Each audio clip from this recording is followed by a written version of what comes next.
Let's improve English.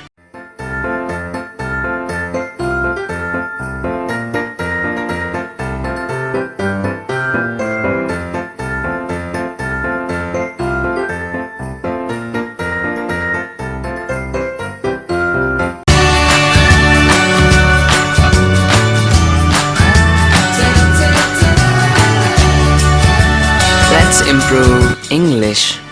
Friends, हमेशा की तरह इस वीडियो से भी आपकी इंग्लिश इंप्रूव होने वाली है। इस वीडियो को एंड तक जरूर देखना। कुछ डेली यूज सेंटेंसेस आपको मैं बताऊंगा, कुछ ऐसे फ्रेजेस और वोकैबुलरी जो आपके लिए बहुत फायदेमंद साबित होंगे। जैसे दिल छोटा मत करना, हम किसी को कह रहे हैं कि दिल छोटा मत करना। Don't be disheartened, don't be disheartened, या कह सकते हैं don't lose heart, don't lose heart. Don't lose heart का मतलब होता है दिल छोटा मत करना, यानी कि दुखी मत होना। Don't lose heart. I think I have discussed this phrase in one of my previous videos as well. लगता है मेरी किस्मत मेरे साथ नहीं है, कई बार हमें ऐसा बोलना होता है। इसे कह सकते हैं luck doesn't seem to be on my side, luck doesn't seem to be on my side. Doesn't seem, seem का मतलब होता है लगना या फिर प्रतीत होना, यानी ऐसा लगता नहीं है कि luck is on my side. Luck doesn't seem to be on my side. अचानक तुम्हें क्या हो गया, अगर इसे हमें इंग्लिश में कहना है तो कह सकते हैं What has come over you all of a sudden? What has come over you all of a sudden? अब आप देखिए, यहाँ पर इस बात का सेंस ये है कि जैसे कभी कभी कोई ऐसा बर्ताव करने लग जाता है अजीब सा, वो यूजुअली ऐसा नहीं है, फिर हम कहते हैं अरे तुम्हें क्या हो गया अचानक से, अचानक तुम पे कौन सा इमोशन हावी हो गया। हमारा कहने का ये मतलब है। तो कम ओवर फ्रेजल वर्ब का एक ये मीनिंग भी होता है। इसका मीनिंग आप डिक्शनरी में देखेंगे तो पाएंगे इफ अ फीलिंग और डिजायर, especially a strange और surprising one, comes over you, it affects you strongly। यानी कोई फीलिंग, कोई emotion, if it comes over you, इसका मतलब वो आपको अफेक्ट करता है, आपके ऊपर उसका गहरा असर होता है। जैसे हम कहना चाहते हैं हिंदी में अचानक से तुम्हें क्या हो गया, तुम पे किस चीज़ का भूत चढ़ गया, क्या हो गया, तो हम कह सकते हैं what has come over you all of a sudden, अचानक से। एक और एग्जाम्पल देखिए, माफ करना, पता नहीं मुझे क्या हो गया था। Forgive me, I don't know what came over me। Forgive me, I don't know what came over me, यानी पता नहीं मुझे क्या हो गया था एकदम से, मुझे माफ करना उसके लिए। 1,000 रुपये खोना उसके लिए कुछ भी नहीं है। जैसे हम कहना चाहते हैं ना, उसके लिए ये तो कुछ भी नहीं है, वो कुछ भी नहीं है। Losing 1,000 rupees is nothing to him। Losing 1,000 rupees is nothing to him। If something is nothing to somebody, that means it is of no value or it is of very little value। दादागिरी झाड़ने की कोशिश मत करो, दादागिरी झाड़ने की कोशिश मत करो।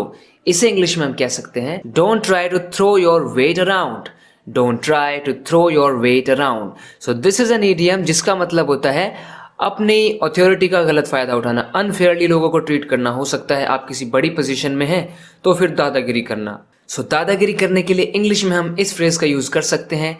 ये क्वाइट इक्विवेलेंट है हिंदी की उस बात से। Don't try to throw your weight around, यानी दादागिरी करने की कोशिश मत करना।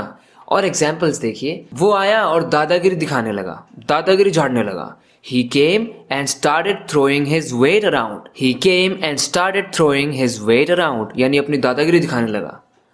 तुम अपनी दादागिरी मेरे सामने नहीं दिखा सकते। इसे कहेंगे You can't throw your weight around before me। You can't throw your weight around before me।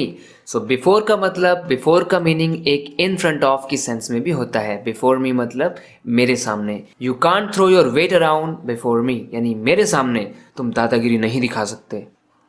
आपने क्यों तकलीफ की, कई बार हमें ऐसा किसी को कहना होता है कि आपने आने की क्यों तकलीफ की, आपने ऐसा करने की क्यों तकलीफ की। बड़ा प्यार से पोलाइटली हम ऐसा कहते हैं। इंग्लिश में कह सकते हैं Why did you take the trouble? Why did you take the trouble? यानी आपने क्यों तकलीफ की। अब take the trouble के आगे आप इस तरह से कह सकते हैं Why did you take the trouble to come here? यानी यहाँ आने की तकलीफ आपने क्यों की। Why did you take the trouble to bring this for me? यानी ये लाने के लिए आप मेरे लिए क्यों लेकर आए, ये करने की आपने तकलीफ क्यों की। Why did you take the trouble to cook? यानी आपने खाना क्यों बनाया, आपने खाना बनाने की क्यों तकलीफ की, हम फूड ऑर्डर कर लेते। तो फ्रेंड्स, इस तरीके से आप इसे बोल सकते हैं आपने क्यों तकलीफ की। Why did you take the trouble? मैं तुम्हें सब बता के अपना मन हल्का करना चाहता हूँ। कई बार ऐसा होता है कि हम अंदर से बहुत दुखी और परेशान होते हैं। हम चाहते हैं किसी के आगे अपनी सारे मन की बात बता दें और फिर अपना मन हल्का कर लें। हम कह सकते हैं I want to unburden myself to you. I want to unburden myself. Unburden myself यानी मैं अपने आप को हल्का करना चाहता हूँ, अपना मन हल्का करना चाहता हूँ। सो अनबर्डन करने का मतलब होता है किसी को अपनी बातें बता के जो आपके मन में है और शांत हो जाना, हल्का फील करना, बोझ उतार देना। आप सोच सकते हैं कि आपको बता के, तो बताने के लिए हमने यहाँ पर तो कुछ भी कोई इंग्लिश वर्ड का यूज नहीं किया है। तो फ्रेंड्स, अनबर्डन के मीनिंग के अंदर ही आ जाता है कि किसी को कुछ बता के अपना मन हल्का करना, अपना बोझ उतारना। I want to unburden myself to you, यानी कि मैं आपको कुछ बता के, अपने मन की बात बता के अपना मन हल्का करना चाहता हूँ, अपना बोझ उतारना चाहता हूँ। तुम दोनों की कहा सुनी हुई है क्या? तुम दोनों का कोई मनमुटाव हुआ है? इसे कह सकते हैं have you two had a tiff. Have you two had a tiff. So tiff friends हम कहते हैं एक छोटी मोटी कहा सुनी को, थोड़ी बहस हो गई है, जैसे कि एक कपल में थोड़ी बहस हो गई है, फ्रेंड्स में हो गई है बहस, तो कहा सुनी हो गई है, उसे टिफ कहते हैं। सो टिफ का मतलब अ स्लाइट आर्ग्यूमेंट, यानी छोटा सा आर्ग्यूमेंट, छोटी सी बहस, यानी कि टिफ हो गई है, जिसे आप अल्टरकेशन भी बोल सकते हैं, जिसका मतलब कहा सुनी होता है, बहस होता है। लेकिन टिफ का ना ज़्यादातर यूज़ किया जाता है फ्रेंड्स में और लवर्स में। सो टिफ मतलब कहा सुनी, थोड़ा मन मुटाव हो जाना। उसकी तो सबसे कहा सुनी होती रहती है, उसकी तो सबसे ही कहा सुनी होती रहती है, सबसे भिड़ती रहती है, वो सबसे बहस करती रहती है, ऐसा हम कहना चाहते हैं। हम इंग्लिश में कह सकते हैं she gets into tiffs with everyone.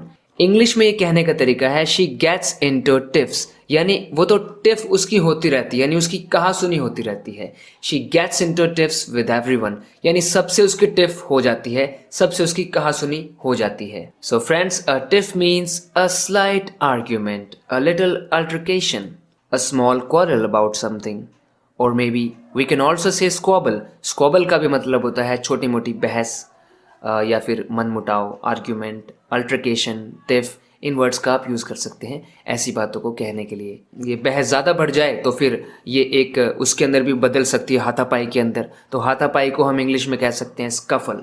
Scuffle यानी कि हाथापाई। वो अंदर ही अंदर बहुत परेशान है, हमें ऐसा कहना होता है, अंदर ही अंदर परेशान है। कह सकते हैं he is inwardly troubled. He is inwardly troubled. So inwardly troubled है, यानी अंदर ही अंदर कुछ उसको परेशान कर रही है बात, वो ट्रबल्ड है। हम कह सकते हैं ही इज़ इनवर्डली फ्यूरियस, यानी अंदर ही अंदर वो बहुत गुस्से में है। तो इस तरह से आप इनवर्डली वर्ड का यूज़ कर सकते हैं। फ्रेंड्स, आज की वीडियो में इतना ही। आप अपना ख्याल रखना। इस तरीके से अपने इंग्लिश को इम्प्रूव करते रहने के लिए इस चैनल को सब्सक्राइब ज़रूर करना। बात करते हैं नेक्स्ट वीडियो लेसन में। Till then take care, bye.